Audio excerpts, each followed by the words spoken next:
allez bien? Merci Seigneur. Donc nous sommes en mode mission, comme on dit. Ces derniers temps, on parle beaucoup de la mission.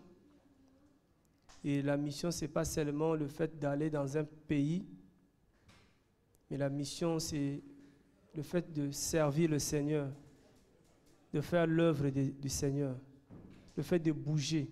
Amen. Comme Matthieu 10, Jésus avait envoyé les disciples en mission. Et quand ils étaient partis en mission, la Bible dit qu'ils partaient dans les maisons. La Bible dit que Jésus dit, quand vous entrerez dans une maison et que si cette maison vous reçoit, amen. Donc, ils étaient en mission, mais la mission c'est de maison en maison. Amen. Or, nous, quand on parle de la mission, souvent aujourd'hui, on voit seulement le pays. On ne voit pas que la mission c'est aller. Amen. On ne va pas écrire, mais ceux qui peuvent noter, le but vraiment c'est de nous communiquer cette pensée de la mission. Nous sommes des missionnaires. Corinthiens dit que nous sommes des ambassadeurs, des missionnaires de Christ. Et notre mission c'est aller partout, prêcher l'évangile, aller partout, détacher les personnes qui sont attachées. C'est pour ça que pendant qu'on priait, le Seigneur était en train de m'enseigner en même temps. Beaucoup de choses en plus. Beaucoup de choses. Souvent, on dit que, on le dit comme ça, mais peut-être on n'avait pas de fondement. Souvent, on dit, voilà, le but, par exemple, quand on évangélise, c'est d'amener des gens à Christ. Tu vois, le but, c'est d'amener des gens à Christ. C'est l'état d'esprit qu'il faut avoir, c'est aller prendre quelqu'un et l'amener à Christ. Prendre quelqu'un et l'amener à Christ. Et le Seigneur, pendant qu'on priait, quand il était en train de me montrer bibliquement que c'est comme ça que ça doit être. Quand il a envoyé les 2 disciples pour aller détacher l'animal qui était attaché, il a dit, détachez-les et amenez-les. C'est écrit dans Luc, si quelqu'un peut penser dans Luc chapitre 19, Luc 19,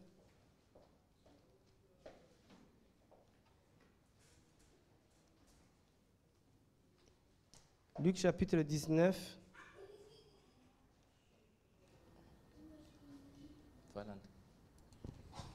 Luc chapitre 19, le verset 29. Donc, si vraiment les enfants, ils peuvent se calmer, s'asseoir correctement. Il y a même pendant que je parle même des enfants, je vais vous donner un passage. Vous savez que les enfants sont aussi des serviteurs de Dieu. Hein? Le Seigneur m'a beaucoup enseigné pendant que j'étais là. Il m'a donné l'image de, avant qu'on lise Luc là, il m'a donné l'image de Actes dans les Actes des Apôtres chapitre 2. La Bible dit quoi? Dans le dernier temps, Dieu, il répandra son esprit sur toute chair. Ça, vous connaissez déjà ce que signifie la chair là. Sur toute chair, il dit, vos fils et vos filles prophétiseront, vos vieillards auront des visions et vos jeunes gens, c'est ça, hein? C'est les jeunes gens qui auront des visions, vos vieillards des songes. Donc, il y a trois générations. Des fils, donc des enfants là, la jeunesse et des vieillards. 3 générations. Donc les 3 générations, Dieu les appelle au ministère. Amen. Parce que quand tu as un songe, qu'est-ce que tu vas faire de ce songe-là? C'est pour aller parler.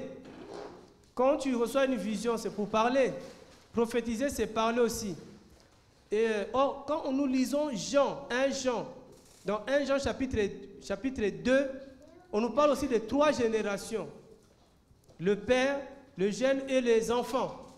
mais les petits-enfants. Là-bas, Jean utilise le terme petits-enfants, c'est ça, hein? Voilà, c'est 1 Jean. Et ensuite, on revient à Actes, il donne 3 générations, mais au verset 18 de Actes 2, il donne 2 générations. Voyez? C'est bien vraiment que je vais aller doucement.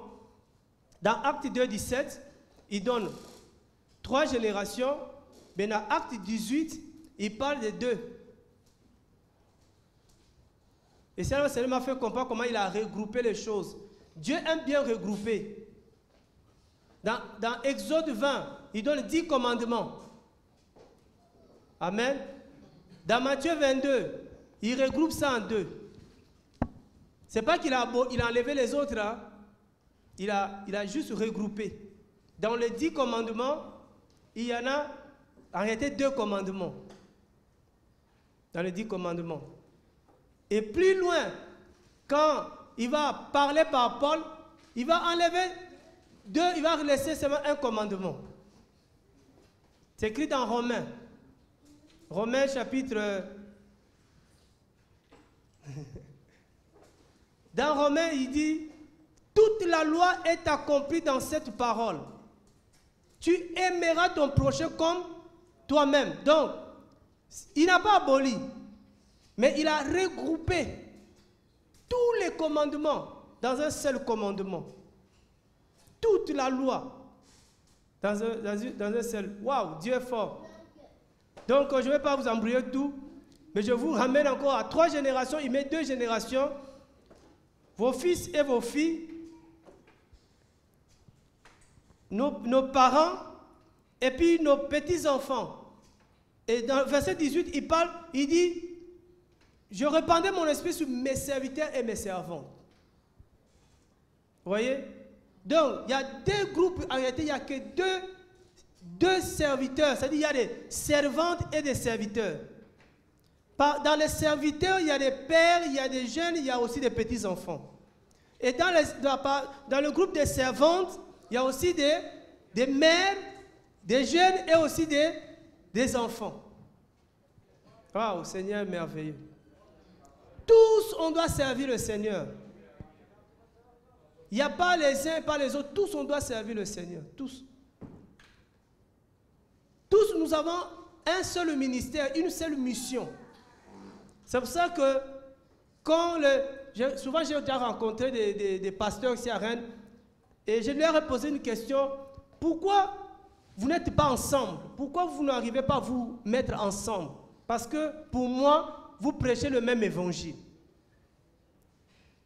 Amen. Pour moi, vous avez le même ministère. Parce que vous êtes dans la même alliance. Beaucoup des églises, souvent, ils sont dans l'ancienne alliance. Ils sont dans l'alliance mosaïque. Dans l'alliance d'Aaron. Quand tu les regardes, tu vas dans leur église, tu vas voir qu'ils sont pareils. Ils décorent la salle comme dans le temps d'Aaron. Ils sont habillés comme dans le temps d'Aaron.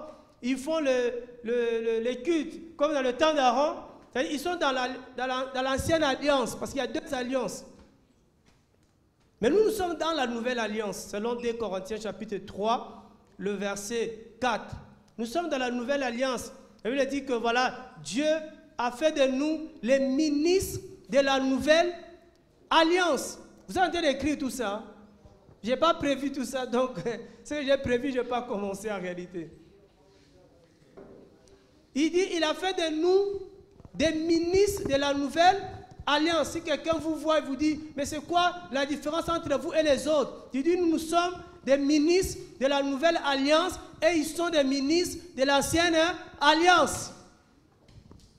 Là, déjà, il y a une différence. Parce que la Bible dit, vous verrez la différence. Amen. Et maintenant, ils me disent qu'ils ne peuvent pas se mettre ensemble parce qu'ils n'ont pas la même vision. Ils n'ont pas la même vision. Je dis, c'est quoi votre vision en réalité? C'est quoi notre vision? C'est quoi votre vision? Alléluia. Donc, Notre mission, en réalité, ils ont la même mission parce que donc, en réalité, tous, ils ont la même mission, c'est servir le ventre. Voilà, servir le ventre, c'est leur mission, remplir le ventre.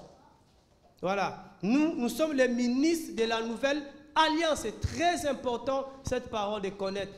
C'est une base solide. Parce que si tu n'as pas cette base, ou si on n'a pas la même base, tu viendras me poser les problèmes de l'ancienne alliance. Je vais te dire que je vais te ramener dans la nouvelle alliance.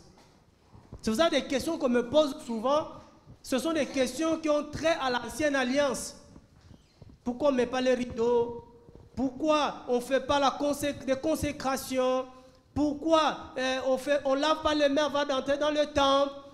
Tu vas me poser beaucoup de problèmes de l'ancienne alliance. Je te prépare déjà pour dire que moi je suis dans la nouvelle alliance. Quelqu'un vit ça? Je vais doucement en plus. Si je vais vite, vous me dites non, là on n'a pas noté, là on n'a pas compris. C'est écrit dans 2 Corinthiens, je vais vous aider à lire. Doucement pour que ça entre, vraiment ça doit entrer. 2 Corinthiens chapitre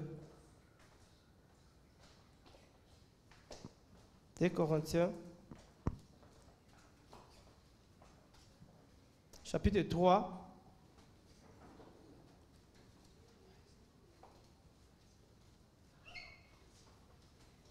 Vous allez voir la différence entre nous et eux. Parce que la Bible dit, nous verrons la différence. Amen. Sachez qu'on part sur la base de 2. La différence entre ceux qui servent réellement Jésus-Christ et ceux qui servent Bélial. On a 2 types de serviteurs dans ce monde. Beaucoup pensent servir Jésus, mais ils ne servent pas Jésus. Parce qu'il faut commencer par voir la différence pour l'aider. Si tu ne vois pas la différence, tu ne peux pas aider quelqu'un. Parce que Jésus, quand il a envoyé ses disciples, il a dit, allez détacher l'animal qui est attaché et sur lequel personne n'est monté. On ne peut pas aller détacher quelqu'un qui est détaché. Amen. On ne peut pas amener à Christ quelqu'un qui est déjà en Christ. Quelqu'un utilisait l'expression, on ne peut pas pêcher dans l'aquarium. Parce que dans l'aquarium, quelqu'un a déjà pêché. Il a mis dans l'aquarium. Et toi, tu viens pêcher dans l'aquarium, c'est facile. Il faut pêcher là, on pêche. Va dans la mer. Amen. Comme il y en a beaucoup, ils viennent dans les églises pour pêcher dans les églises. Va devant le temple, crie. Mais il y en a, il vient, il va s'asseoir là, il va se glisser, il va commencer à pêcher des bons poissons. Il va les polluer. Il y en a comme ça. Donc, 2 Corinthiens chapitre 3, je commence à partir du verset 5. Non que nous soyons capables par nous-mêmes de penser quelque chose comme venant de nous-mêmes, mais notre capacité vient de Dieu, qui nous a aussi rendus capables d'être serviteurs de la nouvelle alliance. Vous êtes dans 2 Corinthiens chapitre 3. Hein? Il nous a rendus capables d'être serviteurs de la nouvelle alliance, non de la lettre. Voilà. Mais de l'esprit. Car la lettre tue, mais l'esprit vivifie. Donc il y a 2 choses. L'ancienne alliance et la nouvelle alliance. Ça va jusque là. Il y a la lettre et il y a l'esprit. La lettre tue, mais l'esprit vivifie. Donc, tout ce qui est de l'ancienne alliance, c'était la lettre. La nouvelle alliance, c'est l'esprit. Amen. Vous comprenez, hein? C'est pour ça que la Bible a dit Israël a mangé la nourriture qui était spirituelle. En réalité, mais Israël a mangé la manne, mais ils sont morts. Parce que c'était physique. Mais nous, Église, nous mangeons la manne qui est spirituelle, et nous ne mourrons jamais. Vous voyez la différence, hein? Comme ça, ça va nous aider à ne pas se plonger dans la lettre, rester dans la lettre. Donc, voilà. Et nous sommes des serviteurs. Donc, il y a tous serviteurs, même nos enfants, c'est comme on dit, il faut le mettre dans le rythme des serviteurs de Dieu. C'est des serviteurs de Dieu. Il n'y a pas un âge pour devenir serviteur de Dieu. Il n'y a pas non plus, les serviteurs de Dieu, ce n'est pas homme ou femme. Femme, c'est une servante, parce que c'est français, et homme, c'est un serviteur. Amen. Et parmi les missions, il y a beaucoup d'éléments, beaucoup de choses que Jésus va demander aux disciples de faire comme mission. Quand j'ai dit qu'il les envoie aller, quand on dit on va en mission, pas forcément sortir comme du pays, mais tu peux aller chez ton voisin, c'est aussi la mission. C'est aussi la mission. Et il y a quelque chose que je recevais pendant qu'on priait, c'est que la mission, on va relire ça quand même, c'était Luc chapitre 19, on n'avait pas lu. Luc chapitre 19.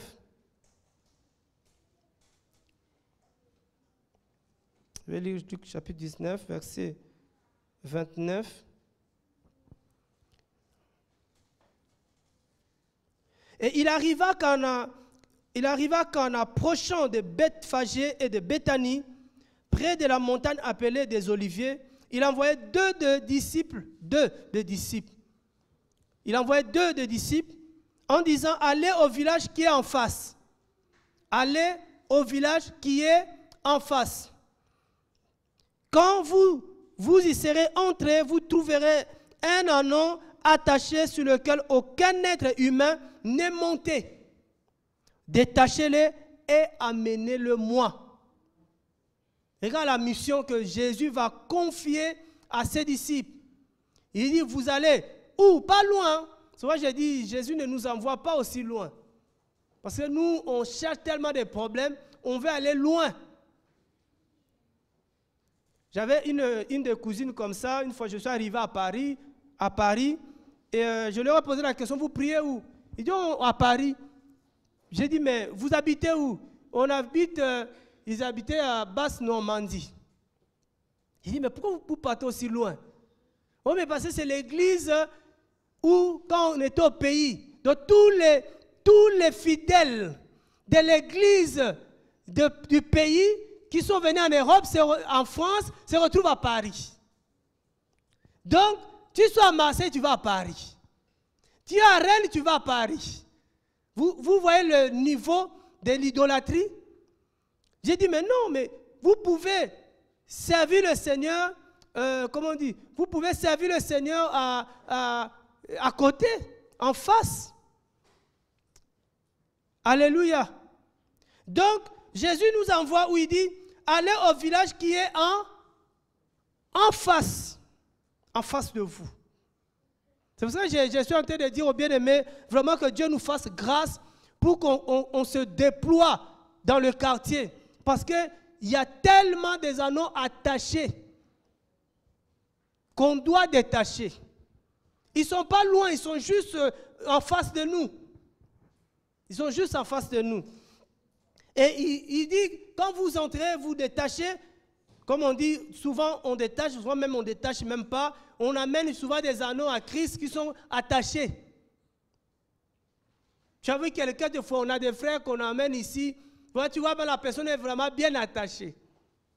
Bien attachée. On donne au pasteur, tu détaches. On lui donne un travail. Or, toi qui l'as vu, tu vas commencer à le détacher. C'est pourquoi que par la grâce du Seigneur, on parlera aussi de certains liens. Je pense qu'il y en a que vous connaissez des liens. Les gens sont attachés en quoi les gens sont attachés? Il y en a qui sont attachés à la religion. Il y en a qui sont attachés au péché, à la cigarette, à l'impudicité. Il y en a qui sont attachés aux traditions. Il y a tellement de liens. Mais c'est pour ça la première des choses, si tu veux détacher quelqu'un, il faut d'abord discerner le lien. Connaître le lien. Amen. Parce que si tu ne connais pas le lien, tu ne peux pas le détacher. Est-ce que quelqu'un m'entend? Donc, vous le détachez et vous l'amenez.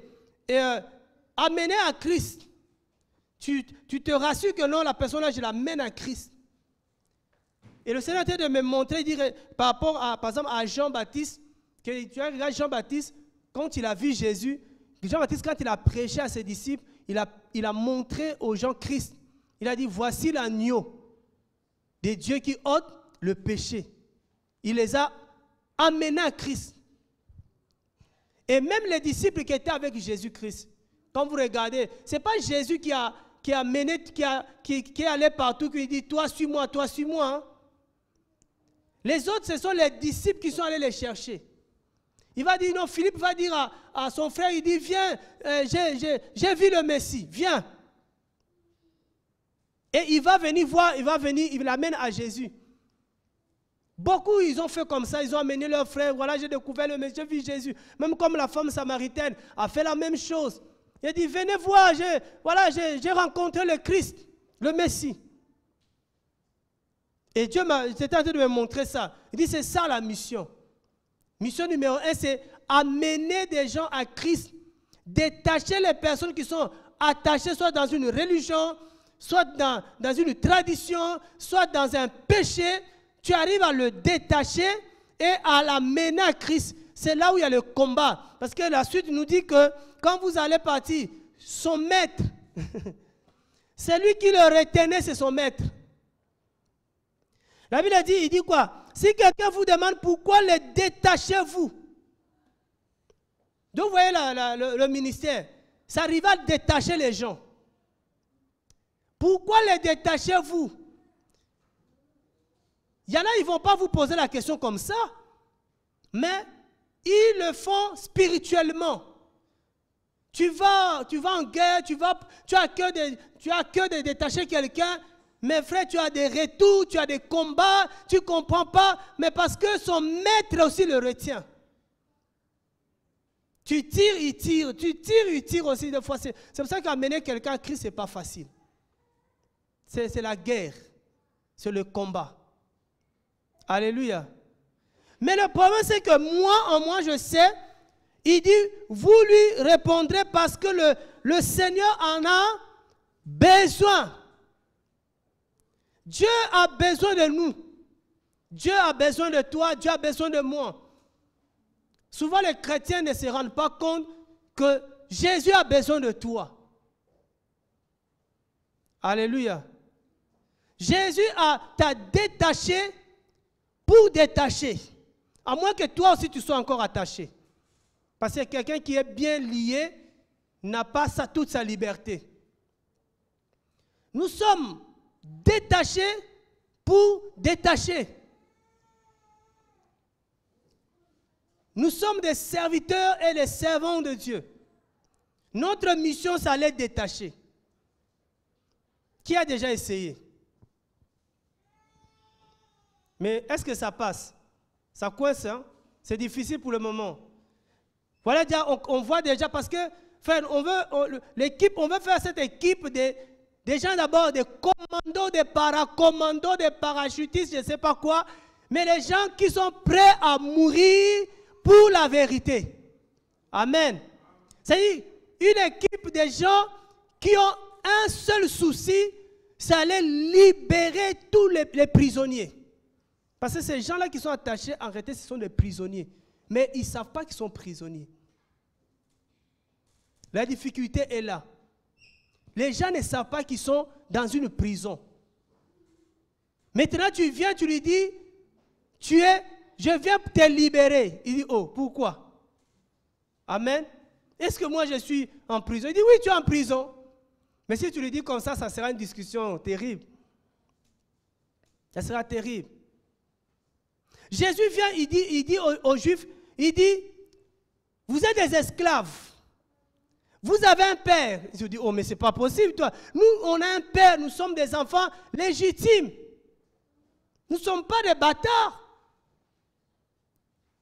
C'est-à-dire, eux-mêmes, ils ne se rendaient pas compte qu'ils n'étaient pas des enfants légitimes. C'est Jésus qui vient les apprendre. Il dit, vous avez comme maître, comme père, le diable, dans Jean 8. Mais eux, ils ne se rendaient pas compte. Il dit, nous, on sait que nous sommes les enfants d'Abraham. Vous voyez comment il disait? Il dit que nous sommes les enfants d'Abraham. Donc, il pensait être les enfants d'Abraham. Jésus dit, vous n'êtes pas des enfants d'Abraham. Si vous étiez les enfants d'Abraham, vous feriez les œuvres de votre père. Mais regarde, vous ne faites pas les œuvres d'Abraham. Ça veut dire que vous êtes les enfants de quelqu'un d'autre. Wow! C'est ça l'évangélisation. Amener quelqu'un à se découvrir qu'il est ce qu'il ne sait pas qu'il est. Parce que beaucoup ne le savent pas. Beaucoup de gens, par exemple, beaucoup pensent qu'ils sont chrétiens. Tu lui dis pourquoi tu lui dis que mais toi tu ne veux pas devenir chrétien. Il dit je le suis. Il dit non, tu ne l'es pas. Il dit comment si je ne suis pas? Je suis baptisé. Il dit c'est pas ça qui fait de toi chrétien. Il dit je parle en langue. Il dit de toute façon tu ne parles pas en langue. Alléluia. Tu vas voir que plus tu vas parler avec lui, il aura des arguments. Par rapport à ces arguments, tu peux lui montrer que clairement non mais toi tu n'es pas chrétien.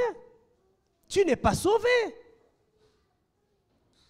Alléluia. Souvent, on cherche tellement de prédications. C'est juste en face. Connaître le lien. Les Juifs avaient ces problèmes-là, cette ignorance de savoir qu'ils avaient un problème du salut. Jean-Baptiste va aussi dire aux Juifs, il va leur dire quoi? Il dit, vous dites en vous-même que vous êtes des enfants d'Abraham, en réalité non. Jean-Baptiste dans Matthieu 3 les a rappelés aussi. Il dit, si réellement vous êtes des enfants d'Abraham, vous allez produire les fruits de la repentance. Mais vous n'êtes pas. Et ça, c'est quelque chose, je pense, qu'ils ne voulaient pas entendre. Il y a des gens qui ne veulent pas entendre la vérité. Il y a des gens qui ne veulent pas que tu lui dises exactement ce qu'il est. Tu lui dis que frère, tu es méchant. Oh non, non, non, je ne suis pas méchant, il ne faut pas me condamner. Je ne te condamne pas, mais j'essaie de t'aider, d'abord que tu réalises. Parce que pour être sauvé, pour renoncer, abandonner le péché, il faut réaliser que c'est un péché. Je prêchais à quelqu'un qui est un fumeur. Je lui dis, est-ce que tu sais que fumer tue? Tu sais ce qu'il m'a dit? Il m'a dit, pour arrêter, c'est tout facile. Il faut aller fermer toutes les entreprises. Donc il me renvoie à aller fermer les entreprises. Et puis il me dit, on est nombreux à fumer. Tu as des arguments. On est nombreux à fumer. Moi je parle à lui, mais lui me renvoie à la foule. Il dit, mais moi je suis en face de toi, je te dis à toi. C'est bien de connaître le lien, pas pour tomber dans le ministère de combat spirituel, mais spirituellement, quand on est avec quelqu'un, on connaît que la mission que Jésus nous confie, c'est pour aller détacher les gens. Pas de leur famille. Parce que c'est là où ils ont dévié. Ils commencent à faire sortir les gens, de séparer les gens de leur famille, de leurs parents. Non, ce n'est pas ça la mission. C'est sauver les gens, détacher les gens des liens qui sont spirituels, comme le péché. Détacher quelqu'un de la religion, qui croit que la religion sauve. Détacher les gens qui sont dans les traditions, qui ont remplacé la loi de Dieu par les traditions des hommes. Il y en a qui ne veulent pas du tout sortir de là. Mais c'est la mission. Ce n'est pas facile, mais c'est la mission. C'est lui qui nous envoie, il nous donne les capacités d'accomplir cette mission. Mais je vais utiliser le terme aussi que c'est un travail que Dieu nous donne. C'est un travail. C'est un travail. Et celui qui travaille comme ça, il aura son salaire. Alléluia. Donc voilà quelque chose que je voulais comme ça nous rappeler. Donc quand on est là, on est déjà peut-être un peu plus nombreux quand je regarde l'église d'Éphèse. L'église qui a commencé à Éphèse, ils étaient combien même? À Éphèse, ils étaient combien? Parce qu'Éphèse était devenue une grande assemblée là-bas. Ils étaient combien à Éphèse? Vous ne savez pas, hein?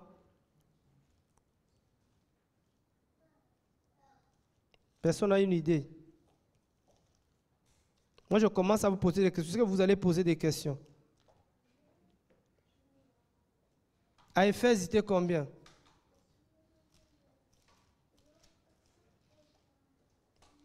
Vraiment, notez vraiment la mission.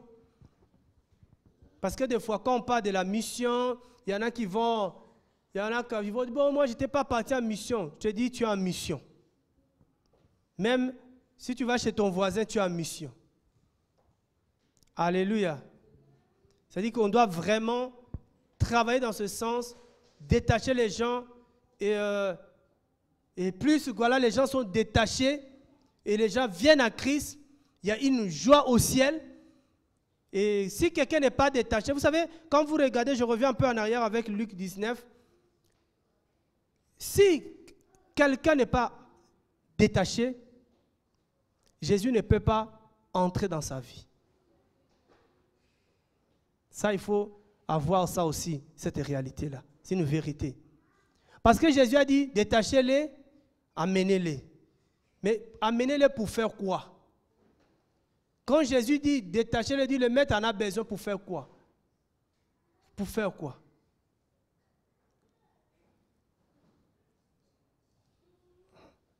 Hein? Pour? Parlez fort, hein? Parlez, on est là ensemble. Jésus nous dit, allez détacher-les et amenez-les. Pourquoi? Pour qu'ils puissent le servir. Voilà, pour que Jésus puisse s'en servir. Jésus va s'en servir. Je vais aller encore plus loin. Va s'en servir comment? Il y a tellement une révélation là pour sa gloire, pour se glorifier. Oui, il y a encore quelque chose que j'aime dans cette parole-là. C'est ce qui s'est passé dans cette histoire-là. Quand on l'a amené parce que Jésus voulait monter. Jésus voulait monter pour aller dans Jérusalem. Quand on a commencé à chanter. Vous savez que donc Jésus dit, on l'amène et Jésus va monter sur.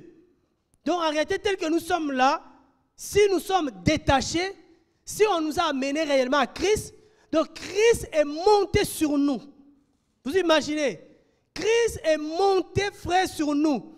Alors maintenant, il reçoit la gloire. C'est quoi je dis que quand un vrai chrétien, quand Jésus est glorifié, c'est avec nous en même temps. Parce que quand vous voyez que l'anneau, comment ce qui s'est passé, qu'on donnait à Jésus la gloire, mais j'ai toujours dit que l'animal même avait plus de gloire. Parce qu'on dit qu'on est allé des pannes.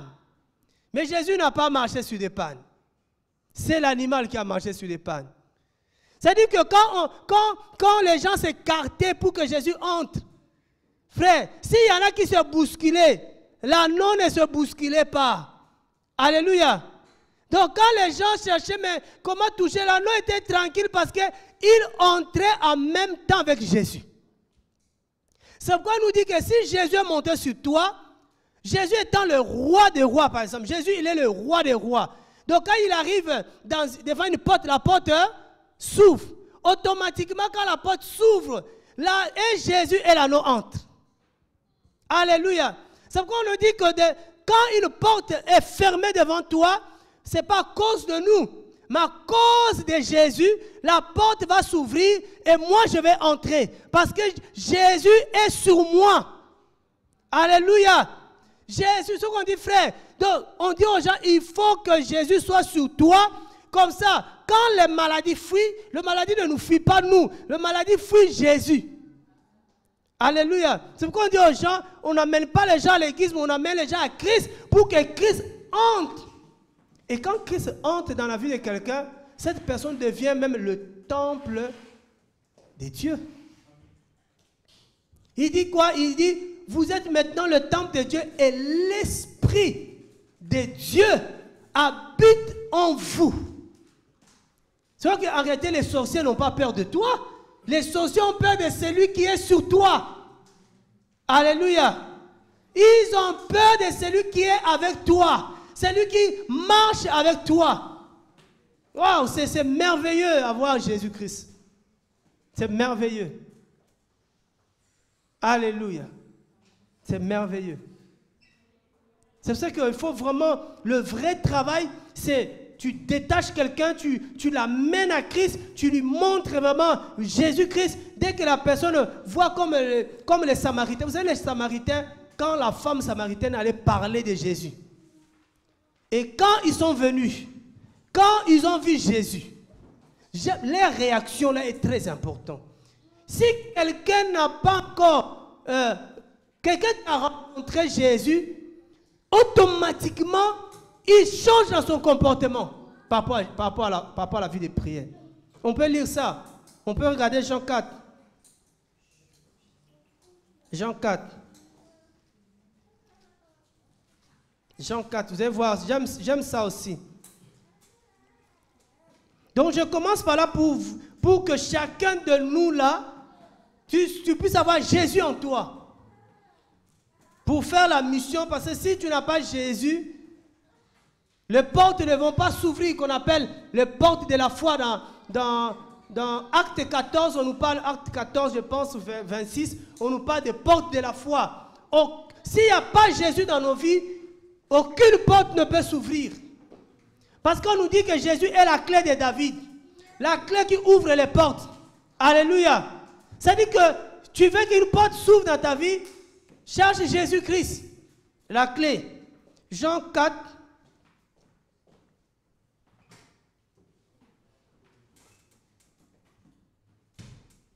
Je prends le verset 29. Jean 4. Verset 29, regardez 29, il dit quoi? Il dit, venez voir un homme qui m'a dit tout ce que je fais. Venez voir un homme qui m'a dit tout ce que je fais. Jésus-Christ, il était fort. Voilà comment Jésus l'a prêché à cette femme. Jésus lui a dit tout ce qu'elle faisait. Jésus lui a montré son état. Jésus lui a dit, toi là, tu as plusieurs hommes. Tu es adultère. Mais pas directement comme ça, dans la façon de parler, Jésus l'a amené à voir qu'elle était dans le péché. Et qu'étant dans le péché, elle ne pouvait pas adorer. Étant dans le péché, parce que quand Jésus a dit à cette femme, elle a dit quoi à cette femme? Donne-moi de l'eau à boire. Cette femme a dit, mais toi tu es juif, moi je suis samaritaine, comment tu peux me demander de l'eau à boire? Même si tu as quoi même pour prendre de l'eau? Beaucoup de choses t'empêchent d'avoir de l'eau que j'ai. Jésus a dit, si tu savais celui qui te parlait, tu allais toi-même demander de l'eau et l'eau que moi je te donnerai. Cette eau-là, en toi va te... C'est-à-dire l'eau que tu vas boire, cette eau ne va jamais se tarir. Regarde ce que cette femme dit. Maître, donne-moi cette eau, afin que je ne vienne plus puiser. Je suis fatigué de... puiser, parce qu'à l'époque nous connaissons la tradition, c'est les femmes qui allaient puiser de l'eau. Je ne sais pas pourquoi les femmes allaient puiser de l'eau. Je n'ai pas encore la révélation de ça. Il y a forcément une révélation là-dedans. C'est les femmes qui allaient puiser de l'eau le soir. Ah, ça commence à venir là. Les femmes allaient puiser de l'eau. Et donc cette femme était fatiguée. Alléluia. Frère, même toi et moi, des fois, nous sommes fatigués de certaines situations. Tout le temps, ça se répète, ça se répète, ça se répète, ça se répète. Tout ça, frère, parce qu'on n'a pas encore rencontré le Messie. C'est comme, c'est-à-dire, Jésus n'est pas le médecin qui soigne. Oh non, Jésus vient, on prie pour toi, tu es guéri. Après des années encore, ça revient. Ça, c'est pas Jésus. Alléluia. Jésus, quand il te donne, tu ne reviens plus dans la même situation. Quelqu'un me comprend? Jésus, quand il fait quelque chose, on passe à autre chose. Cette femme réclamait l'eau. Nous savons que l'eau, c'est l'image de l'esprit. Jésus a dit, je ne peux pas te donner de l'eau. Parce que, tel que tu es là, tu es dans un état qui t'empêche d'avoir de l'eau. On ne peut pas me dire que quelqu'un a l'esprit de Dieu et vit dans le péché. Tu n'as pas l'esprit de Dieu. Tu n'as pas encore reçu l'eau. il fallait que cette femme aille chercher le mari et amener ce mari pour avoir de l'eau. Alléluia. Il fallait que cette femme renonce à cette vie pour avoir de l'eau. C'est pour ça qu'on peut te faire parler en langue, il te trompe. Tu as le Saint-Esprit quand tu as renoncé au péché. Tu as automatiquement le Saint-Esprit. Parler en langue ou pas. Alléluia. Et ça, c'était une parenthèse. Et cette femme va partir. Maintenant, elle va voir, elle va dire, venez voir un homme qui m'a tout dit, m'a dit, voilà que j'avais plusieurs maris, donc cet homme m'a dévoilé carrément. Ne serais-je pas le Christ? L'homme que j'ai rencontré pour me dire tout ça, ce n'est pas le Christ. Donc, la femme samaritaine va prêcher Jésus, ne va pas prêcher quelqu'un, ne va pas prêcher autre chose, mais va prêcher Jésus aux Samaritains. Jésus aussi, c'est un homme très sage. Pourquoi lui-même il n'est pas là en Samarie? Il va utiliser une Samaritaine pour parler aux Samaris. C'est souvent ce que nous disons, qu'on ne regarde pas le passé des gens. Parce que Dieu peut permettre certaines choses dans ta vie pour que tu sois une Samaritaine. Pour aller parler aux Samaritains. Ton passé ne nous intéresse pas. C'est ton avenir et ton présent qui nous intéresse. Peut-être hier, ce que tu étais, c'était pour aller parler aux Samaritains. Parce que Jésus savait que les Juifs n'avaient aucun rapport, ne pouvaient pas aller en Samarie. Donc il dit, je vais gagner une Samaritaine. C'est elle peut aller parler aux Samaritains. Oh non, j'ai eu ceci dans mon passé. Dieu n'est pas dans ton passé. Dieu efface le passé. Dieu, quand il pardonne, il efface tout. Alléluia. C'est pour ça que quelqu'un peut te dire, oh non, tu vas souffrir ta vie parce que tu avais fait ça. Non, non, non. Il faut lui dire que Jésus-Christ a payé, il a porté ma malédiction à la croix. Et il a dit, il m'a fait une bénédiction. C'est ça. Hein? Ah, Jésus-Christ, Seigneur. Pendant que tu parles comme ça, il y a des choses qui sortent. Jésus dit quoi? Il s'est fait malédiction pour que toi et moi on soit quoi? Hein? Vous connaissez cette parole, non? Pour que toi et moi on soit quoi? Hein? Pour que toi et moi on soit des bénédictions. Est-ce que tu as déjà vu ça? Vous allez apprendre à lire la Bible. Ça veut dire que Jésus fait de toi et moi une bénédiction. Quand les gens te rencontrent, tu es une bénédiction. Waouh! C'est pour ça qu'il nous donne pour donner. Il nous bénit pour bénir. Nous sommes des bénédictions. Comme il avait dit à Abraham, je ferai de toi une bénédiction. Et les nations seront bénies en toi, Abraham. Waouh! Toi, nous sommes les héritiers d'Abraham. À travers toi, les gens sont bénis. Spirituellement, les gens seront bénis.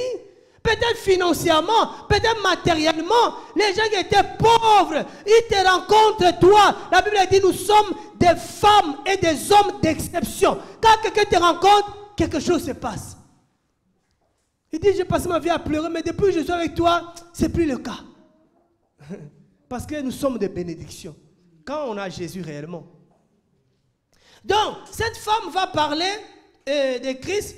Et la Bible dit quoi? Il sortit donc de la ville et vers lui. Voilà, elle a fait ça. Elle allait, elle a parlé de Christ aux Samaritains. Les Samaritains ne croyaient pas aux Juifs. Ils pouvaient poser, le Christ est là, il vient d'où? Tu l'as rencontré où? Il est qui? Il est Samaritain? Mais ils sont sortis pour venir vers lui. Alléluia. Mais je vais sauter.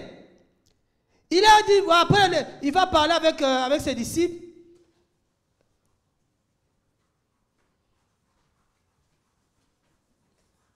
Je vais aller plus loin. Au verset 39. Verset 39, regardez. Des fois, on fait pas la mission. C'est pour ça qu'on dit que vraiment, il est temps que chacun de nous prenne conscience que tu es missionnaire. Là où tu es missionnaire. Tu n'es pas reine parce que tu l'as choisi. Tu n'es pas dans ce quartier-là en réalité parce que tu l'as choisi. Tu n'es pas dans le lieu où tu es parce que tu l'as choisi. Mais parce que le Seigneur t'a placé là pour faire la mission. Nous ne sommes pas dans nos familles parce que qui a choisi d'être dans sa famille là? Personne. Donc Dieu t'a choisi dans ta famille pour faire la mission de Dieu. Il dit au verset 39, beaucoup de Samaritains de cette ville-là crurent en lui à cause de la parole de la femme. Frère, les Samaritains, mais cette femme-là a prêché l'évangile. On veut aujourd'hui fermer la bouche aux femmes de ne pas parler. La femme samaritaine a prêché l'évangile dans toute la Samarie. Frère, pas 2 Samaritains, beaucoup. On n'a même pas dénombré. Une femme, pas 2. Nous des fois on va à 4 à 5, rien. À 6, rien. Frère. Une femme qui était prostituée. Regarde son passé. Quel cachet. Une femme qui était prostituée a prêché Christ à cause de la parole de la femme. Les Samaritains ont cru. Frère, même si je ne prends pas la passée de la Samaritaine, j'ai envie que Dieu me donne le zèle qu'elle avait. J'ai envie que Dieu me donne le courage qu'avait cette femme de parler à sa ville. Elle a parlé à toute la ville. Oh Jésus-Christ. Seigneur, permets qu'à travers la parole qui va sortir de ma bouche, que beaucoup de Congolais croient en Jésus. On a du mal aujourd'hui. Tu pries le Seigneur, tu dis Seigneur, frère, c'est-à-dire la puissance, ce qui touche les gens, ce qui convertit les gens, ce n'est pas le miracle, mais c'est la parole. C'est pourquoi Dieu a dit à Jérémie, je mettrai mes paroles dans ta bouche, Jérémie. Prie que Dieu mette les paroles de feu dans ta bouche, les paroles du salut dans ta bouche, les paroles prophétiques dans ta bouche, et que les gens que tu vas rencontrer, à qui tu vas parler de Christ, ces gens-là croient en Jésus-Christ.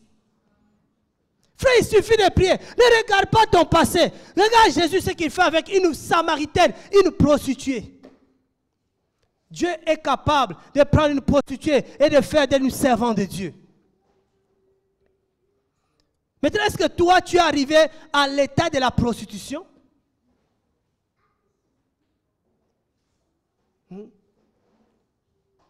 Parce que des fois, on dit, non, moi, il y a des raisonnements qu'on appelle ça des raisonnements, des façons de penser. Il y a des gens qui pensent, qui disent, moi, je peux pas donner mon cœur à Jésus-Christ parce que j'ai commis trop de péchés.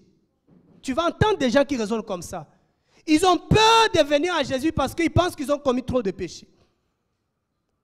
Tu vas lui dire, mais toi là, entre toi et la femme samaritaine, qui on met dans la balance. Bon, on enlève la femme samaritaine et toi et Paul.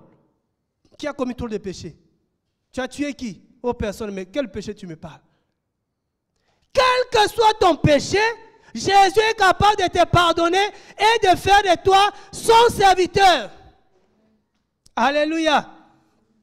Le but de Jésus, c'est ce qui est merveilleux avec notre Seigneur. Il sait que nous sommes attachés. Quand Jésus envoie quelqu'un, là où Jésus ne t'envoie pas vers les saints. Jésus ne t'envoie pas vers les gens déjà convertis. Jésus nous envoie vers les gens attachés. Voilà Jésus-Christ. Parce qu'on regarde les têtes des gens, on dit, lui là, celui-là, est-ce qu'il va vraiment croire en Jésus? Pourquoi tu regardes sa tête? Donc on dit, lui là, regarde, déjà quand il fume là, donc comment il fait sortir des fumées là, il dit, ah, lui là, est-ce qu'il va croire? Alléluia. Mes frères et sœurs, je vous dis, Jésus veut sauver tout le monde. Dans Timothée, qu'est-ce qu'il dit? Il dit, ce que Dieu veut, c'est que tous les hommes soient sauvés.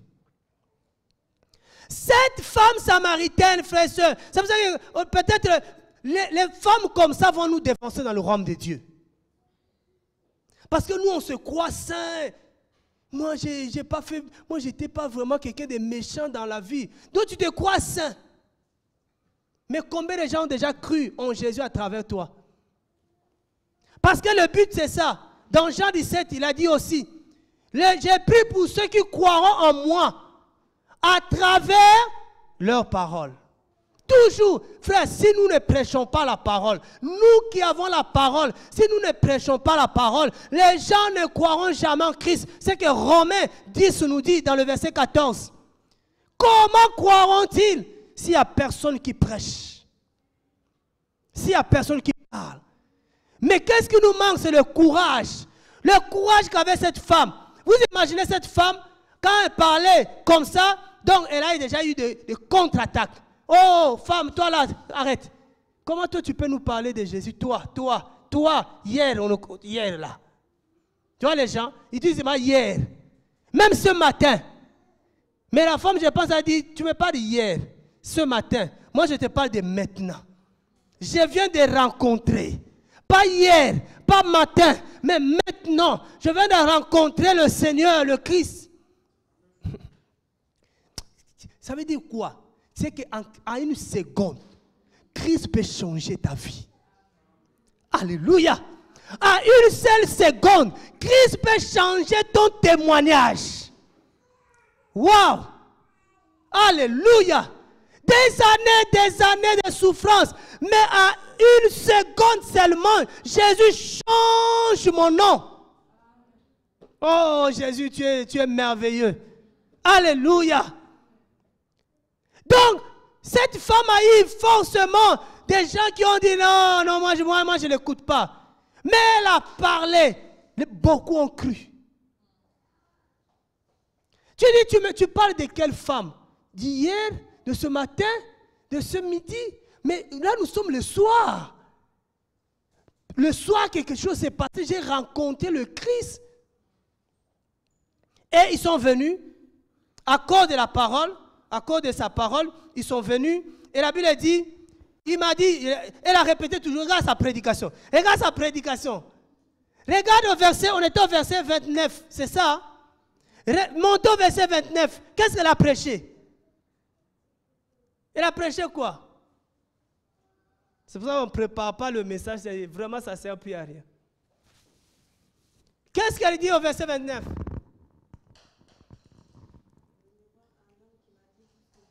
Il m'a dit tout ce que j'ai fait. Sa prédication, c'était elle-même. C'était son témoignage. Cet homme m'a dit tout ce que j'ai fait. Maintenant, repartez au verset 39. Quelle est ta prédication? Jésus qui de Nazareth. On n'arrive pas à prêcher parce qu'on n'a pas de message. On n'a pas de prédication. On n'a pas de témoignage à donner. Oh Père, donne-moi un témoignage. Que je sois un témoignage vivant. Tu peux prier, frère. Tu pries Dieu, tu dis Seigneur, fais de moi un témoignage vivant pour ma ville, pour ma famille, pour mon quartier, pour mon entreprise, pour mes collègues. Fais de moi un témoignage vivant. Jésus va changer ton témoignage. Cette femme, 29, cet homme-là, il m'a dit tout ce que je fais. Il revient encore au verset 39. C'est-à-dire que 29, 39, 10 ans après, ou 10 mois après, 10 jours après, il m'a dit tout ce que j'ai fait. Elle n'a pas changé de prédication. Oh frère, toi tu prêches toujours la même chose. Laisse-moi prêcher ma vie, prêcher Christ dans ma vie. Alléluia. Elle a prêché la même chose au verset 39. Comme Jean-Baptiste, pareil. Répentez-vous, car le royaume des cieux est proche. Il va, répands-toi, car le royaume des cieux. Elle va voir Hérode. Hérode, répands-toi, car le royaume des cieux est proche. Hérode dit de quoi je dois me repentir? Il dit de la femme que tu as. Elle n'est pas ta femme. Wow! Nous, on cherche des prédications. Alléluia. Tu dis à quelqu'un, j'ai adopté Jésus. J'ai pris Jésus comme mon Seigneur. Pourquoi? Cet homme-là, regarde. Je ne vais pas prendre... Moi, j'ai dit, frère, il y a Abraham, c'est vrai. Il est le Dieu d'Abraham. Il est le Dieu d'Isaac. Il est le Dieu de Jacob. Mais il est aussi mon Dieu. Alléluia. Il est aussi mon Dieu. Regarde ce qu'il a fait. J'étais dans la boue, j'étais dans la prison, j'étais dans la tombe, j'étais mort. Cet homme-là, Jésus, il a tendu sa main, il m'a retiré, il m'a ressuscité d'entre les morts. J'étais égaré, j'étais perdu, j'étais même désespéré, comme le cas Lazare. J'étais désespéré, mais Jésus-Christ est venu me donner de l'espoir. Chacun doit savoir qu'est-ce qu'il t'a dit. Il m'a dit tout ce que j'ai fait. C'était ça sa prédication. Verset 40. Quand donc les Samaritains vinrent le trouver, il les pria de demeurer avec eux. Il demeura là 2 jours. Ils ont dit non, non, l'homme là est intéressant. Vous voyez, quand tu vois Jésus, quand tu rencontres Jésus, quand on t'a montré le vrai Jésus, tu n'as plus l'envie qu'il te quitte. Alléluia. Tu n'as plus, frère, il arrive que vous êtes quelque part, vous êtes en train de louer, de prier, de partager, mais il y a tellement la présence de Dieu que vous n'avez même plus envie de vous quitter. Mais quand tu vois quelqu'un, pendant qu'on prie, il regarde. Il bouge. Frère, tu n'as pas encore vu Jésus. Non, il n'y a pas, non, il n'y a pas encore Jésus là. Prions que Jésus vienne. Alléluia. Ça veut dire que là, Jésus-Christ, frère, tu n'as plus, oh mon Dieu, mon roi. Quand on est là où il y a Jésus là, ils ont resté 2 jours. Ah, ils ne voulaient plus. Ils ont prié, dit pardon, ne pars pas. Reste là. 2 jours, Jésus a dit, bon, je vais rester là. C'est comme les prisonniers qui étaient en prison dans Acte 16. Il y avait tellement la présence de Dieu, tellement la présence de Jésus, qu'aucun prisonnier a quitté la prison. Aucun prisonnier a fui. Des fois, quand quelqu'un, on est dans la présence de Dieu, si quelqu'un part, il y a 2 options. 2. Soit il n'y a pas la présence, soit il n'a pas Jésus. Alléluia. Dans la présence de Dieu, tu fais, tu vas me dire, waouh, mais tu dis, mais est-ce qu'on va se quitter là? Est-ce qu'on a du mal? C'est pour ça que les gens qui disent, on va commencer à 10 heures, on va finir à 12 heures, il n'y a pas Jésus. C'est Jésus lui-même qui part. Quand Jésus part, nous on part. C'est quoi j'ai dit, il y a des fois, on peut dire, on va faire 2 heures, mais Jésus a dit 30 minutes. Quand il est parti, partons aussi. Parce que si on reste là sans Jésus, là, on va pas s'aimer. Ça ne va pas aller. Alléluia. Ah, le Seigneur est merveilleux. Si on vraiment Dieu, que Jésus demeure avec nous. Que Jésus demeure tout le temps quand on est quelque part, qu'il soit là avec nous.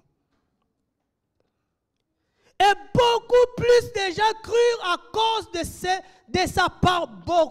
Mais cette femme-là, oh là là là là, elle avait le feu. Elle avait le feu. Les gens, là, Jésus, même quand Jésus a pris le relais, parce que quand on amène quelqu'un à Jésus, après ce n'est plus nous. C'est Jésus qui continue l'œuvre. C'est Jésus qui va continuer à suivre. Quand quelqu'un a réellement Jésus, on ne le suit plus. Quand tu dis encore à quelqu'un, frère, on a un programme, si tu peux venir. Non, tu comprends que la personne là n'a pas encore Jésus-Christ. Quelqu'un qui a reçu Jésus se trompe même des jours. Tu le vois venir samedi ici, penser dimanche. Oh frère, il n'y a personne, on est samedi, frère. J'ai passé dimanche, waouh, dans mon cœur ça brille, frère, ça brille, frère. Tu dis, bon, comme ça brille, sors, va dans la rue. Alléluia. Mais il y a des gens, ils viennent ici, ils viennent là, ils ont des visages fermés, Donc, on ne le rejette pas, on comprend qu'il n'a pas encore Jésus. Quand il aura Jésus, toi, son visage va s'ouvrir. Lui-même, il va commencer à sourire. Parce que la joie est entrée, la paix est entrée, la vie est entrée. Frère, on va acclamer, on te pousse à acclamer Jésus. Non, tu ne l'as pas encore rencontré. Moi, ce n'est pas ma faute, tu ne l'as pas encore rencontré. Je suis la Bible. Frère, on va louer le Seigneur. Toi, tu es là. Non, arrête. Toi-même, tu sais que tu n'as pas encore rencontré Jésus. Une autre réaction. Quelqu'un qui a rencontré Jésus. Quelqu'un qui a Jésus, il aime la présence de Dieu. Il aime la présence de Dieu. Et au verset 42, il disait à la femme, ce n'est plus à cause de ta parole. Hein? Ah, comment ça s'est vanté un peu. Là, ils ont reçu Jésus, ils ont vu Jésus, ils ont rencontré Jésus. Il dit, ce n'est plus à cause de ta parole que nous croyons, car nous l'avons entendu nous-mêmes et nous savons qu'il est véritablement le Christ, le sauveur du monde. Alléluia.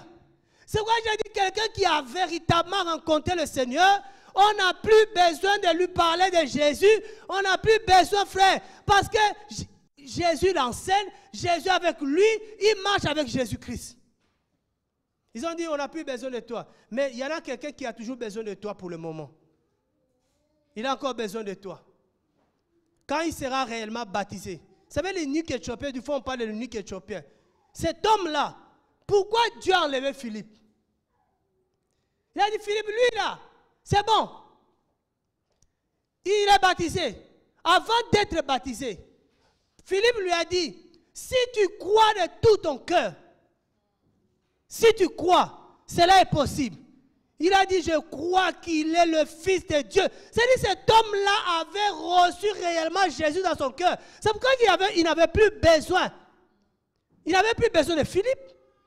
Il avait déjà Jésus. Quand quelqu'un a Jésus, il n'a plus besoin de moi. Quelqu'un me comprend?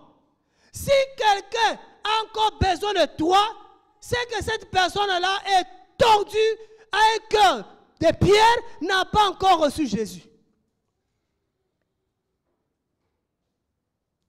Pour venir à la prière, dimanche ici, est-ce que le frère Atta sera là? Tu comprends, lui là, il faut l'amener à Christ. Tu as vu déjà, Dieu t'a fait identifier quelqu'un. Il faut que cette personne, il dit, est-ce que toi tu as Jésus-Christ? Tu as vraiment reçu Jésus? Parce que si tu as Jésus, tu n'as plus besoin de ce frère-là. Parce que la Bible dit même que lui-même, il va commencer à t'enseigner. Ce n'est plus le frère Attas. À un moment donné, Dieu va utiliser un homme. Mais après, Dieu ne va pas continuer à utiliser l'homme éternellement. C'est pour ça qu'on ne peut pas être, comme on dit, en formation éternellement. Aujourd'hui, nous disons 3 ans, ça suffit. Jésus-Christ, il a fait 3 ans. Il les a formés pendant 3 ans. Mais il les a formés. 3 ans après, il a dit, bon, je vais essayer de voir si ce que je fais là, ça marche. Jésus a dit, bon, je vais vous quitter pendant 3 jours. 3 ans, il part 3 jours. Il revient comme ça, il dit, Mais qu'est-ce qu'ils ont fait là? Ils sont retournés dans le monde. Ça veut dire qu'il y a des gens, c'est comme s'il faut exprès de ne pas changer pour que tu sois toujours là en train de les former. Il y a des gens comme ça. Quand on reviendra sur le péché de l'église d'Asie, vous allez voir, frère, c'est pour ça que Dieu nous enseigne. Il y a des gens, ils veulent que tu sois là pour les former. Mais toi là, tu auras le lait. Tu seras bébé jusqu'à quand? Voyez? Jésus part 3 ans de formation. 3 jours d'absence. Sinon, on fait 3 mois d'absence. C'est vrai qu'il y a des gens que j'ai détectés. Un dimanche, je suis venu parce que mon frère Roger avait mis le programme qu'il y avait enseignement, j'ai vu certaines têtes. Je lui ai dit, ne mets plus. J'ai repéré des têtes qui sont venues parce que tu avais mis. Ils sont venus parce qu'ils savaient que j'étais là. J'ai dit, ne mets plus. Alléluia. toute façon de forme, on met enseignement, on vient comme ça. C'est Herman qui enseigne. On est tous là. Ah, on met enseignement, c'est mon frère qui enseigne. On est tous là. Frère, vous savez quand j'ai dit, il faut fuir l'idolâtrie là. Hein? On met des mesures en place nous-mêmes pour fuir. Il n'y a pas que l'impudicité qu'il faut fuir. Parce que si tu donnes enseignement que c'est tout, moi qui est là, ils sont habitués, ils ne savent plus. J'ai même aimé des programmes qui étaient sur TV ces derniers temps, ils ont dit thème surprise. Parce qu'il y en a qui choisissent même des thèmes. Bon, comme on va parler du pardon, je ne partirai pas. Parce que moi, j'ai un problème avec le pardon. Comme ils vont parler de l'impudicité, je ne partirai pas. Bon, ils ont dit quoi? Babylone. Ah, j'aime Babylone. Voilà. Ils choisissent des thèmes. Des religieux là. Alléluia. Donc, je disais, Jésus a fait 3 ans. Absence 3 jours. Il revient. Les gars sont retournés dans le monde. Pire qu'avant. La Bible dit que quand tu retournes dans le monde, la condition de la personne est pire qu'avant. Parce qu'avant, quand ils péchaient, Pierre péchait avec les habits, mais quand Jésus les a laissés là, Pierre allait pécher nu. Cela démontre les conditions quand quelqu'un retourne dans le monde. C'est ce qu'il faisait avant. Quand il retourne dans le monde après avoir entendu la parole, il fait même plus. Il devient pire. C'est pour ça qu'il ne faut pas retourner dans le monde. Tu seras pire qu'avant. Si avant tu prenais une bouteille d'alcool, quand tu retournes un casier par jour. Ah oui. Parce que les démons qui vont revenir, les démons sont malins. Il a dit quand j'étais seul, il m'a chassé. Maintenant, je ne vais plus retourner seul. Je vais prendre une légion. On va s'installer. Tu entends les raisonnements, tu dis waouh. Jésus a dit bon, maintenant là, je ne vais pas prendre 3 ans. Parce que vous avez fait ça pour... Parce que le fait que tu retournes nu, si j'ai pris 3 ans, tu étais bien, et tu es retourné dans le monde nu, donc il faut que je prenne quoi, 9 ans. Jésus a dit pardon, moi je dois retourner là où j'étais. Je ne vais pas souffrir avec vous là, vous m'insultez, vous me tapez tout le temps, restez là. Jésus a dit, il a pris combien de temps? Il a pris combien de temps après? Il a pris que 40 jours. 40 jours. Il les a enseignés sur le royaume. Comment un citoyen du royaume doit être. 40 jours. Il n'a pas enseigné autre chose. Mais je ne comprends pas. J'ai dit, mais est-ce que c'est ma Bible à moi seule ou c'est toute la Bible, c'est écrit qu'il les a pris 40 jours, les enseignant les choses concernant le royaume. Après 40 jours, il a dit, là c'est, vous ne me verrez plus. Alléluia. Voilà les gens comment ils sont. Et la même chose, si vous cherchez ça dans Actes chapitre 1er, qu'il a pris 40 jours avec eux. Et la même chose avec Moïse. Ils étaient là avec Moïse. Moïse les quitte pendant 40 jours. Moïse va sur la montagne. Quand Moïse redescend, ah là là là là là là, ils ont fait des veaux d'or. Mais un peuple qui aime toujours l'idolâtrie, qui aime toujours être avec quelqu'un qui voit. C'est ça le problème. Comme ils ont dit, Moïse là, qui nous a libérés, on ne le voit plus, on ne sait pas ce qu'il est devenu. Donc, fais-nous des veaux de Dieu. Donc, pour eux, pourquoi autant de Moïse, ils n'avaient pas fait des veaux d'or? Pourquoi, selon vous?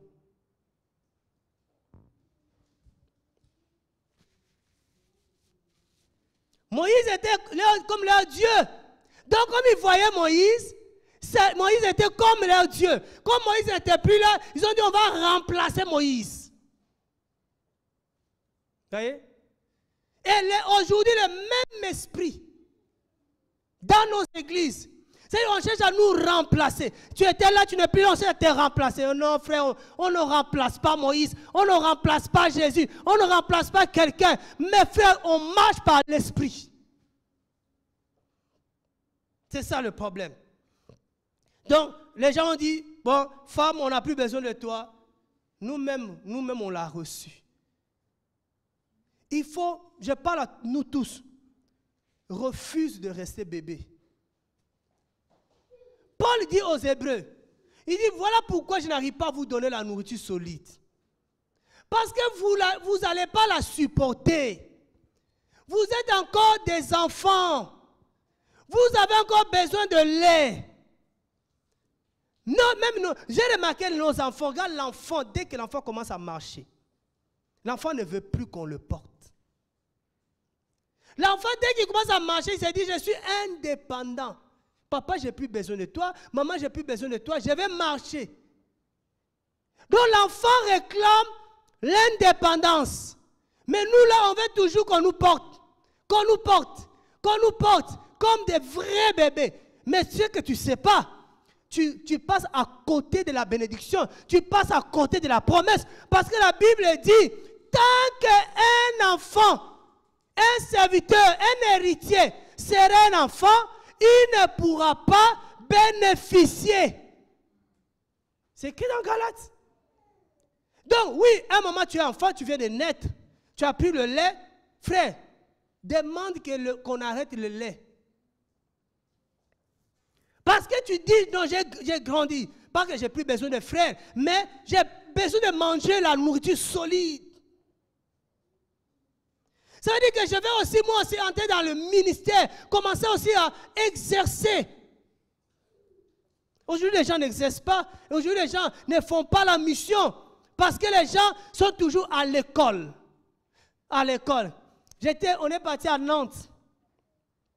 Je me suis dit, voilà, je suis parti à Nantes, je vais rencontrer des frères, des responsables qui sont là-bas, pour faire l'état et voir comment on peut travailler.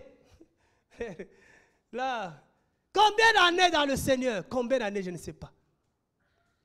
Et le responsable me dit, j'ai fait un songe. Et dans le songe, j'ai vu que j'étais dans l'école maternelle ou primaire, je ne sais plus, sur le banc de l'école. Ça sonne car. Ça veut dire, lui-même, pendant que moi, je sentais ça dans mon esprit, lui-même il dit, donc j'ai compris que je dois m'asseoir pour être enseigné. J'ai dit, hey, mon Dieu. Donc, le responsable doit s'asseoir pour qu'on l'enseigne. Mais qui sera responsable ici? Alléluia. Tu ne peux pas rester à l'école primaire.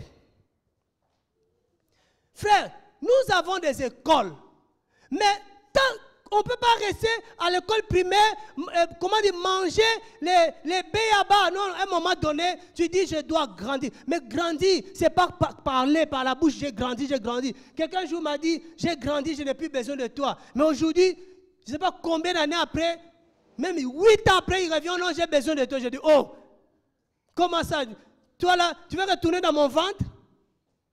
Tu avais dit, donc, grandir, ce n'est pas dans la bouche, dans les paroles. Mais tu vas commencer à poser des actes de quelqu'un qui a grandi. Moi, je vais bien te voir avec quelqu'un, je dis, c'est qui? Ah, c'est le frère que j'essaie d'amener vraiment à Christ. Ah, gloire à Jésus. J'ai ça la responsabilité. Quelqu'un qui prend les responsabilités, qui est devant, qui est zélé dans le royaume. Pas quelqu'un qu'on dit, frère, on peut prier, frère, on peut évangéliser, frère, tout le temps, frère. Non. Alléluia. Est-ce que quelqu'un me comprend? Un enfant, vous savez, en Israël, pour aller en guerre, il fallait avoir 20 ans. Moins de 20 ans, tu ne pouvais pas aller en guerre, tu es un enfant. Parce que 20 ans, c'était l'âge déjà où quelqu'un est capable d'aller en guerre. Et il y avait même un âge pour devenir vraiment dans les responsabilités. Il y avait aussi un âge. Donc, si on n'arrive pas à aller en mission, il y en a peut-être qui sont bloqués parce qu'ils disent, je n'ai pas l'argent. Je n'ai pas l'argent pour acheter le billet. Tu n'as pas besoin d'acheter un billet pour aller en mission. Tu n'as pas besoin d'acheter un billet pour aller en mission. Juste en face, tu vas faire la mission. Parce que, quel que soit l'âge, dès que tu deviens parent, frère, dans la tête là, c'est plus un bébé. Avant, tu étais un bébé, mais dès que tu as une responsabilité, tu n'es plus un bébé. Tu as l'enfant qui va te demander, j'ai faim. Donc il faut quoi? Il faut que je travaille. Donc tu as quelqu'un qui te dit, frère, j'ai lu la Bible là, mais là, je n'ai pas compris. Donc c'est ma responsabilité de t'expliquer, oui. Mais elle a dit, non frère, viens dimanche, je vais voir le frère Atas. Oh. Donc toi, dès que ton enfant te demande à manger, tu vas voir tes parents. Donc mon enfant me demande à manger, je vais appeler mon père. Papa, mon fils a faim. Voilà comment nous, on se comporte. Donc, tu as l'âge de faire un enfant, tu as aussi l'âge de prendre soin, de le nourrir spirituellement. Ah. Mais on fuit les responsabilités comme ça. Et nos églises sont remplies de bébés. Des bébés. Des bébés, ça pleure la nuit. On te dit ça. Maman m'a parlé mal. Bébé. C'est des bébés qui pleurent. Des briques, même la jeunesse, on parle de thème briques. Vous voyez? Un bébé, tu fais un homme costaud comme ça, moi là. Tu me parles mal, je vais pleurer. Ah! C'est qu'il y a un problème. C'est des bébés qui pleurent parce qu'ils ont faim. Quand un enfant pleure parce qu'il a faim, c'est un enfant. Mais un adulte, même si j'ai faim, même si ça tourne dans le ventre, mais tu vas pleurer. Si tu vois un papa pleurer, aïe. Hein? Chez nous, souvent on dit, tu vas, quelqu'un qui est éprouvé. Au Congo, quelqu'un qui est éprouvé. Un papa, il est éprouvé, il est responsable des familles. Mais regarde comment il pleure. Tout le monde a compris, il dit, il n'a pas l'argent pour enterrer le corps. Il faut cotiser. Alléluia. Ça, ce n'est pas un responsable. Un responsable, il prend ses responsabilités. Il y a un problème, il va chercher la solution. Ça, c'est un responsable. Mais nous, nos églises, les gens pleurent. Non, le frère m'a dit ça. Il y en a qui s'énervent. Oh, je ne vais plus prier. Ah, regarde le bébé là. Je ne vais plus prier parce que là-bas, on me regarde mal. On me parle mal. Mais qu'est-ce qu'on t'a dit même? Qu'est-ce qu'on t'a dit toi? Qu'on n'a pas dit à Christ. Imaginez Jésus était bébé. Si Jésus était bébé, tout ce qu'on lui a dit là, ah, il pleurait tout le temps. Mais Jésus n'a pas pleuré du tout. Il n'a pas pleuré. Alléluia. Il faut qu'on arrête de pleurer. Il faut que tu sois quelqu'un qui encaisse, qui avance. Parce que le coup que tu reçois, c'est une formation.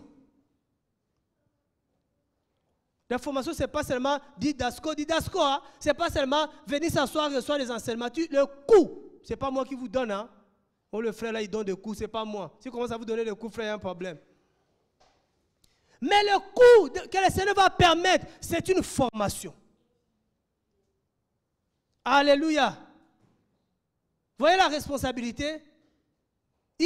On n'a pas besoin de bébés ici. Nous là, on est comme des poules, des poulets ici là. Poules nées aujourd'hui, grandies aujourd'hui, mères aujourd'hui. Qu'est-ce qu'on leur donne qui mangent comme ça à la vitesse, cette vitesse-là? Le poule que tu as mangé hier, ça, le même jour, frère, ici c'est fort, l'industrialisation.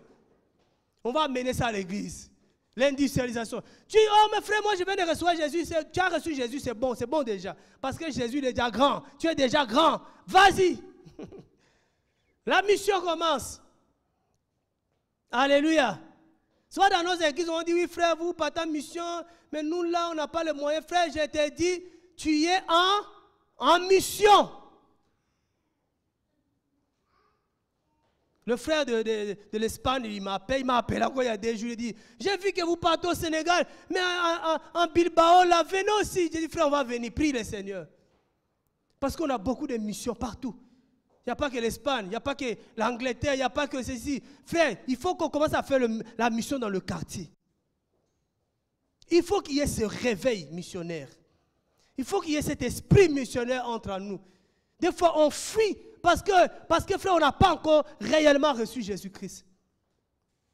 On n'a pas. Oh, si tu as réellement reçu Jésus-Christ, tu n'auras même plus honte. Même plus honte. Parce que tu vas aller affronter les gens. Tu es tellement content que Jésus t'a gagné. Jésus est en toi. Jésus t'a sauvé réellement. Alléluia. Est-ce que quelqu'un m'a compris? Tu as reçu ton ministère. Donc je pense que quand on dira prochainement réunion, chacun viendra avec ses enfants. Hein. Alléluia. C'est une prière. Moi aussi, c'est une prière. Dis Seigneur, voilà, permets que j'aille vraiment dans ma génération. Parler de toi dans ma génération, parler de toi dans mes connaissances, parler de toi, Seigneur. Que Dieu me donne cette capacité. On a vu dans 2 Corinthiens que la capacité ne vient pas de nous, mais de Dieu. Mais n'attends pas que la capacité vienne. Parce que nous, on est comme ça. On est comme, je ne sais pas, dans le dessin animé, tu vois un dessin animé comme ça. Et puis, on lui envoie une sorte de puissance là, ça bouge. Donc, nous, on attend que la puissance arrive, la capacité arrive, on dit, maintenant j'ai la capacité. Tu sais, comment tu sauras que tu as la capacité? Comment? Comme beaucoup, ils ont la grâce qu'on appelle le don de guérison, des miracles. Mais qui c'est qui a le don de guérison des miracles? Qui? Beaucoup, ils attendent que Dieu va lui dire, ma fille, je t'ai donné dans tes mains à le faire. Ah là, il quoi? Mes frères, moi je crois par la parole. Quand je vais aller imposer les mains sur le malade, je vais prier pour le malade, pas forcément imposer. Hein. Mais j'ai prié pour les malades, je vois les malades guéris, je dis, oh. J'ai ça aussi. Parce que, pour laisser maintenant poser quelques questions, et quand ces magiciens-là allaient voir Pierre, et Jean, il a dit, donnez-moi aussi ce pouvoir-là pour que moi aussi, pour qui je vais prier, qu'il puisse recevoir. Mais pourquoi cet homme va dire ça? C'est parce qu'eux, ils avaient vu ce que Pierre et Jean avaient fait. Donc tu peux avoir le don de l'évangélisation, mais tu ne le sais pas parce que tu ne sais pas que tu as le zèle de l'évangile. Parce que tu n'as jamais essayé d'évangéliser. Tu n'as jamais essayé. Tu n'as jamais essayé de prier même pour un malade. Même pour ton enfant. Si tu peurs que les gens vont dire, pourquoi tu as fait ça? Prie pour ton enfant. Prie pour tes parents. Quelqu'un dit comme ça, je suis malade, il dit, bon, on va prier. Tu pries comme ça, pouf, guérison. Tu as compris? Alléluia. Nous, on attend seulement que le Seigneur vienne la nuit nous dire, je t'ai donné le don de prophétie. Déjà, le don de parler là, tu n'as pas besoin de savoir. Tu as la bouche, non? Pourquoi tu as la bouche? Ta bouche sert à quoi? À parler? Donc tu as le don de parler? Et pourquoi tu ne parles pas? Parce que tu ne savais pas que tu avais la bouche. Donc moi, je viens de te rappeler aujourd'hui que tu as la bouche. Ah. Donc tu savais que la bouche, c'est seulement pour manger. Il y a des choses qu'on doit apprendre aussi. Hein? À quoi sert la bouche? À quoi servent les yeux? Mais moi, je n'ai pas fait cette école-là pour enseigner ça. Mais tu sens que beaucoup ne savent pas. Alléluia. Mais ce n'est pas grave. Aujourd'hui, tu sais que ma bouche sert à parler et ma bouche sert aussi à manger. Pas qu'à manger, mais à parler aussi. Pas qu'à parler pour raconter sa vie, mais à parler de Christ. Alléluia. Voilà. Que le Seigneur soit loué. On va dire jeunesse en mission. Tu vois l'autre, tu te dis, hey, frère, on est en mission, pas Mardo, frère. Même quand on va à Mardo là. Vous savez, moi, quelqu'un a failli me gagner au Mardo. Quelqu'un m'a prêché au Mardo. Même au Mardo, je prêche. Au Mardo, pas. J'aime un frère comme ça, quand on parle. Hey, je dis, mais moi, Seigneur, donne-moi ce courage. Tu vois, on passe à la caisse. À la caisse. Quand tu payes à la caisse, on te donne quoi? Un ticket. On me donne un ticket. Lui, il donne le flyer. Merci pour le ticket, prends le flyer. Oh, Seigneur Jésus. 1 Jean chapitre 2. Ça dit que mission 24/24. Mission. Missionnaire. Je peux commencer au verset 11. Mais celui qui est son frère est dans les ténèbres. Il marche dans les ténèbres, il ne sait où il va, car les ténèbres lui ont aveuglé les yeux. Voilà, ça va donner un enseignement plus tard sur l'aveuglement spirituel. Vous voyez les choses qui aveuglent nos yeux? Vous voyez ça? Pourquoi beaucoup de gens sont aveuglés? Beaucoup de gens ne peuvent pas voir la lumière, ne peuvent pas entrer dans la dimension de la révélation. Vous voyez l'aveuglement, la cause? C'est la haine de l'autre. Quelqu'un qui a la haine dans son cœur, tu peux dire, mais tu ne vois pas là, non mais je vois, il ne peut pas voir, aveuglé spirituellement. La haine aveugle l'esprit de l'homme. Donc si tu as la haine des gens, il faut libérer. Mes petits enfants, je vous écris parce que vos péchés sont pardonnés par son nom. Père, je vous écris parce que vous avez connu celui qui est dès le commencement. Jeunes gens, je vous écris parce que vous avez vaincu le malin esprit. Le jeune gens, les autres là-bas, regarde les autres, les petits enfants, je vous ai pardonné, il n'y a rien de combat. Oh non, le Père, vous là, vous connaissez les... Oh bon. Mais les jeunes gens sont les combattants. Les jeunes gens, vous avez vaincu le malin esprit. On doit vaincre, parce que la jeunesse, ce n'est pas facile. Hein? La jeunesse à cet âge-là, si tu arrives à vaincre le malin esprit, il y a des couronnes qui t'attendent. Il y a des couronnes. Ça dit, c'est vraiment un âge, si tu vaincs le malin esprit, oh, quelle louange. C'est l'âge où on veut vivre. Mais à cet âge-là, on dit non, non, non, non. Moi là, je suis un combattant. Il dit, jeunes gens, je vous écris parce que vous avez connu le Père. Père, je vous écris parce que vous avez connu celui qui est dès le commencement. Jeunes gens, je vous écris parce que vous êtes forts. Ah là là là là. Là, les jeunes gens connaissent le Père, ont vaincu le malin. Ils sont forts et que la parole de Dieu demeure en vous. Et que vous avez vaincu pour vaincre le malin, il faut que la parole de Dieu demeure en nous. Il faut qu'on soit fort. C'est la parole de Dieu qui nous rend forts. Alléluia. Donc regarde les jeunes gens. On est forts. Dieu nous déclare forts. C'est pour ça que Dieu nous envoie. Allez les détacher là. Même si vous résistez, vous allez les détacher parce que vous êtes forts. Tous les esprits malins qui lient les gens, qui retiennent les gens, on va aller les délivrer, on va les chasser au nom de Jésus-Christ. Parce qu'on est fort en Christ. Alléluia. Alléluia. Merci Seigneur.